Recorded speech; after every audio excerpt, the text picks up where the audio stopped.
ముఖ్యమంత్రి చంద్రబాబు నాయుడు అర్చకులు బ్రాహ్మణ వర్గాల సంక్షేమానికి పెద్ద ఎత్తున వరాలు ప్రకటించడంతో మాజీ కార్పొరేటర్ ఇచ్చి భువనేశ్వర్ ప్రసాద్ అర్చక సమాఖ్య నాయకులతో కలిసి తెలుగుదేశం పార్టీ కార్యాలయంలో విలేకరుల సమావేశం ఏర్పాటు చేశారు. ఈ సందర్భంగా ఆయన ముఖ్యమంత్రి చంద్రబాబు నాయుడుకి ధన్యవాదాలు తెలియజేశారు.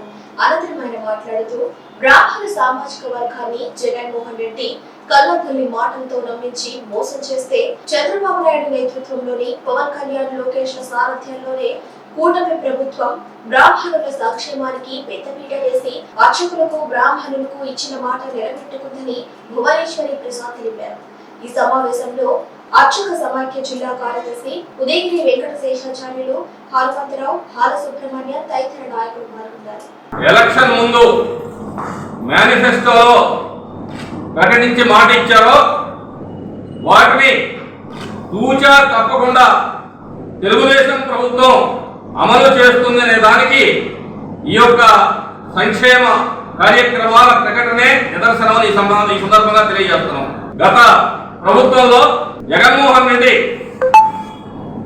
బ్రాహ్మణులను నమ్మించి మోసం చేసి ఏవైతే తెలుగుదేశం ప్రభుత్వ కాలంలో ఏర్పాటు చేసిన బ్రాహ్మణ కార్పొరేషన్ ఏదైతే ఉందో, బ్రాహ్మణ క్రెడిట్ సొసైటీ ఏదైతే ఉందో వాటిని నిర్వీర్యం చేసేసి దేవాదాయ శాఖ నుంచి విపరీతంగా డబ్బులు తీసుకెళ్లి దుబారా ఖర్చులు చేసినటువంటి ప్రభుత్వం జగన్మోహన్ రెడ్డి ప్రభుత్వం. ఆనాడు కల్లబల్లి మాటలతో అర్చక బ్రాహ్మణ సామాజిక వర్గాన్ని మోసం చేసి అధికారంలోకి వచ్చిన తర్వాత నట్టేట ముంచిన వ్యక్తి జగన్మోహన్ రెడ్డి. ఒక మంచి వ్యక్తి ఐఏఎస్ అధికారి ఎల్వి సుబ్రహ్మణ్యం గారికి ఏ విధంగా నయవంచనకు గురయ్యాడో జగన్మోహన్ రెడ్డి చేతిలో, బ్రాహ్మణులు జగన్మోహన్ రెడ్డి చేతిలో మోసపోయిన దానికి ఎల్వి సుబ్రహ్మణ్యం గారే నిదర్శనం అని చెప్పి సందర్భంగా తెలియజేస్తున్నాం.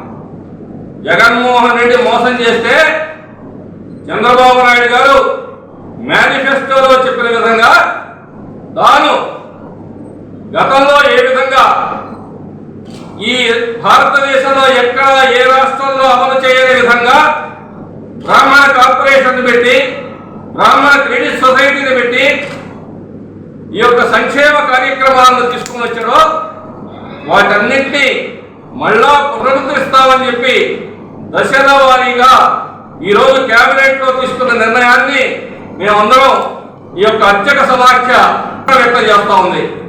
అర్చక వ్యవస్థలో పెద్ద దేవాలయాలు మినహాయిస్తే చిన్న దేవాలయాల్లో కనీసం బ్రతుకు జీవుడు అంటూ ఆ కుటుంబ పోషణ కూడా సరిపోయినటువంటి పరిస్థితుల్లో ఈ దేవాలయాన్ని వదిలిపెట్టేసిపోయి మనం ఏదైనా ఎక్కడో ఒకటి ఉద్యోగాలు చేస్తామో, వ్యాపారాలు చేసుకుందామో అనేటువంటి చిన్న అంగడి పెట్టుకుందామో అనే పరిస్థితుల్లో ఉన్నటువంటి అర్చక కుటుంబాలని ఈరోజు 50,000 రూపాయల పైబడి వార్షిక ఆదాయం ఉన్నటువంటి దేవాలయాల్లో 10,000 రూపాయలు ఇస్తున్నటువంటి అర్చకుడి జీతాన్ని 15,000 రూపాయలు పెంచినటువంటి ఘనత చంద్రబాబు నాయుడు గారిని, కూటమి ప్రభుత్వాన్ని ఈ సందర్భంగా తెలియజేస్తా ఉన్నాం.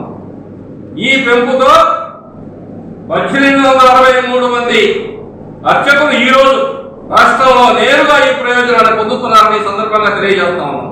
ఏదైతే దేవాలయానికి ఆయువు పట్టు లాంటి వేద విద్య ఉందో ఆ వేద విద్య, వేదం చదువుకుంటే మాకే ఉపాధి దొరకడం లేదు, మేము దీన్ని వదిలేస్తామని చెప్పి వేదం కుటుంబాల నుంచి వచ్చిన వాళ్ళు కూడా వెనకడుగు వేస్తున్న తరుణంలో వేద విద్యను ప్రోత్సహించాలా, వేదాలకు మంచి స్థానాన్ని మళ్ళా కల్పించాలనే ఉద్దేశంతో వేద పండితుల పోస్టులను దేవాలయాల్లో ఏర్పాటు చేయడంతో పాటు ఎవరైతే వేదం చదువుకున్న నిరుద్యోగ విద్యార్థులు ఉన్నారో వాళ్ళకి నెలకు 3,000 రూపాయలు నిరుద్యోగ వృత్తిస్తాన్ని ప్రకటించడం చాలా చారిత్రాత్మక నిర్ణయం ఈ సందర్భంగా తెలియజేస్తా ఉన్నాం. దేవాలయాల పాలక మండలిలో ఏదైతే 15 మంది ఉన్నటువంటి దేవాలయాలు ఉన్నాయో వాటిలో 2 సభ్యులను పెంచి ఒకరిని బ్రాహ్మణ సామాజిక వర్గం నుంచి, రెండవది దేవాలయంలో ఉన్నటువంటి నాయీ బ్రాహ్మణ వ్యవస్థ, నాయీ బ్రాహ్మణుల నుంచి ఒకరిని ఈ దేవాలయ వ్యవస్థలో సభ్యులుగా పాలక మండలిలో తీసుకోవడం అనేది కూడా చారిత్రాత్మక నిర్ణయం. ఇప్పటికే దేవాలయాల్లో 2014-19లో ఇచ్చిన నిర్ణయం ప్రకారం ఒక అర్చకుల నుంచి ఎక్సెప్షియో మెంబర్ గా ట్రస్ట్ బోర్డులో ఒక అర్చకుడు ఉంటుంటే ఆయన కాకుండా ఇంకొక సామాజికంగా పరంగా మరొక బ్రాహ్మణుని కూడా తీసుకొని వచ్చి ట్రస్ట్ బోర్డులో పెట్టడం అనేటువంటిది బ్రాహ్మణ సామాజిక వర్గాన్ని కూడా రాజకీయ ప్రాధాన్యత కల్పించినటువంటి సందర్భం ఈ రోజు కనపడుతూ ఉంది. ఈ విధంగా ఏదైతే నిర్ణయాలు తీసుకున్నారో ఈ నిర్ణయాలు కట్టుబడి పనిచేస్తారని చెప్పి ఈ సందర్భంగా తెలియజేస్తున్నాం. అదేవిధంగా ఈ జిల్లాలో మంత్రి నారాయణ గారి నేతృత్వంలో, రామనారాయణ గారి నేతృత్వంలో ఎవరైతే అర్చకులు ఉన్నారో, బ్రాహ్మణులు ఉన్నారో, బ్రాహ్మణ సంక్షేమాన్ని, అర్చక సంక్షేమాన్ని ఖచ్చితంగా చెప్పిన ప్రకారం చేసి తీర్తామని సందర్భంగా తెలియజేస్తూ, ఏదైతే బ్రాహ్మణ కార్పొరేషన్ ఉందో దాన్ని త్వరలో ఏర్పాటు చేసి గతంలో ఉన్నటువంటి ఏ పథకాలు అయితే 15 పథకాలు ఉన్నాయో వాటన్నింటినీ అమలు చేసి తీర్తారని తెలియజేస్తూ, నిన్నటి రోజున మన గౌరవనీయులు ముఖ్యమంత్రి వర్యులు చంద్రబాబు నాయుడు గారు మరియు మన లోకేష్ బాబు గారు, దేవాదాయ శాఖ మంత్రి ఆనం రామనారాయణ గారు నిన్నటి రోజున దేవాలయ అర్చకులందరూ కూడా రూపకీయ నైవేద్య ఖర్చులకు 5,000 నుంచి 10,000 వరకు పెంపుదల చేసినారు. అలాగే 10,000 ఉండేటువంటి అర్చకులకు 15,000 రూపాయలుగా జీతములు పెంచుతూ జీవోలు ఇచ్చినారు. అటువంటి సమయంలో ఈ ద్రౌపదీప నైవేద్యం అర్చకులు అయితే రాష్ట్రం మొత్తం మీద కూడా 7,000 మంది అర్చకులు దీనివల్ల ఉపయోగం పొందుతున్నారు. అలాగే ఈ రెమ్యూనరేషన్ అమౌంట్ అంటే 10,000 నుంచి 15,000 వల్ల కూడా కొన్ని వేల మంది అర్చకులు చాలా సుఖ సంతోషాలు జీవితం పొందుతున్నారు.